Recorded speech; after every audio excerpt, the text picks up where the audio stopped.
ନୂଆ ହିନ୍ଦୀ ସିନେମା ସନମ ତେରି କସମ 2 ବିଷୟରେ। ଏହା ପୂର୍ବରୁ 2016ରେ ଆସିଥିବା ଲଭ୍ ଷ୍ଟୋରି ସନମ ତେରି କସମର ସିକ୍ୱେଲ୍ ଅଛି। ଫିଲ୍ମରେ ରୋମାନ୍ସ, ଇମୋସନ୍ ଓ ମ୍ୟୁଜିକ୍ର ଏକ ଅଦ୍ଭୁତ ମିଶ୍ରଣ ଦେଖିବାକୁ ମିଳିଛି। ଫିଲ୍ମର କାହାଣୀ ପୂର୍ବ ଚ୍ୟାପ୍ଟର ପାଇଁ ଆରମ୍ଭ ହୁଏ।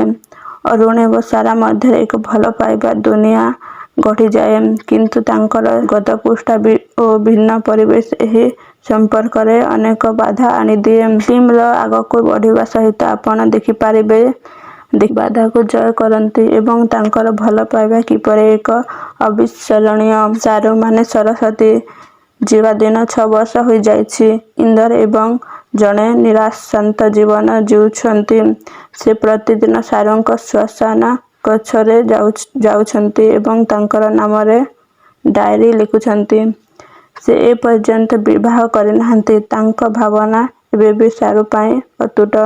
ଏକ ନୂଆ ଗାଁର ଲାଇବ୍ରେରୀରେ ଏଣ୍ଟ୍ରି ହୁଏ ମୀରା ନାମକ ଏକ ଝିଅ, ଯିଏ ସାରୁ ପରି ନମ୍ର, ଶାନ୍ତ, ପ୍ରେମମୟ। ଇନ୍ଦର ତାକୁ ପ୍ରଥମେ ଦେଖି ବିଚଳିତ ହୁଏ। ତାଙ୍କ ଚାଲିଚଳନ ଓ ଅଭିବ୍ୟକ୍ତି ଏକେବେଳେ ସାରୁ ପରି। ମୀରା ଠିକ୍ ଭାବରେ ଇନ୍ଦରଙ୍କ ଛାଡ଼ି ଯାଇଥିବା ପୁରୁଣା ଡାଏରୀ ଲାଇବ୍ରେରୀରେ ମିଳେ। ତାହା ପଢ଼ି ସେ ଭିତରୁ ଅତ୍ୟଧିକ ପ୍ରଭାବିତ ହୁଏ ଏବଂ ସେ ଏହି ମହାନ ଦୁଃଖମୟ ପ୍ରେମ କାହାଣୀ ବିଷୟରେ ଅଧିକ ଜାଣିବାକୁ ଚାହେଁ। ମୀରା ଓ ଇନ୍ଦର ମଧ୍ୟରେ ଏକ ଭଲ ମିତ୍ରତା ଗଠିତ ହୁଏ। ସେ ଇନ୍ଦରକୁ ଏହି ଗଳ୍ପ ଉପରେ ଏକ କିତାବ ଲେଖିବାକୁ ଉତ୍ସାହିତ କରନ୍ତି। ଇନ୍ଦର ମଧ୍ୟ ଦିନେ ଦିନେ ମୀରାଙ୍କ ସହିତ ମିଶି ନୂଆ ଆଶା ଏବଂ ହସି ଫେରାଇ ପାରନ୍ତି। ଯେତେବେଳେ ଇନ୍ଦରଙ୍କ କିତାବ ପ୍ରସ୍ତୁତ ହୁଏ, ମୀରା ଏକ ଛୋଟ ପ୍ରକାଶନ ଅନୁଷ୍ଠାନ କରିଥାନ୍ତି, ଯେଉଁଠାରେ ତାଙ୍କ କବିତା ସନମ ତେରି କସମରେ ସର୍ବସାଧାରଣ ପ୍ରଦର୍ଶନ ହୁଏ।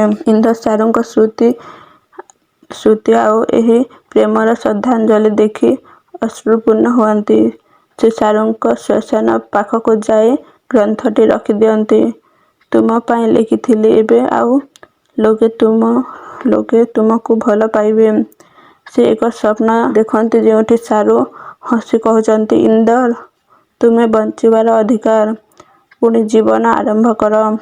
ମୀରା ଓ ଇନ୍ଦର ଶେଷ ଦୃଶ୍ୟର ସହିତ ହସୁଛନ୍ତି। ଏଥିରେ ପ୍ରେମ ନୁହେଁ, କିନ୍ତୁ ଏକ ନୂଆ ଆଶା ଓ ଶାନ୍ତି ଅନୁଭୂତି।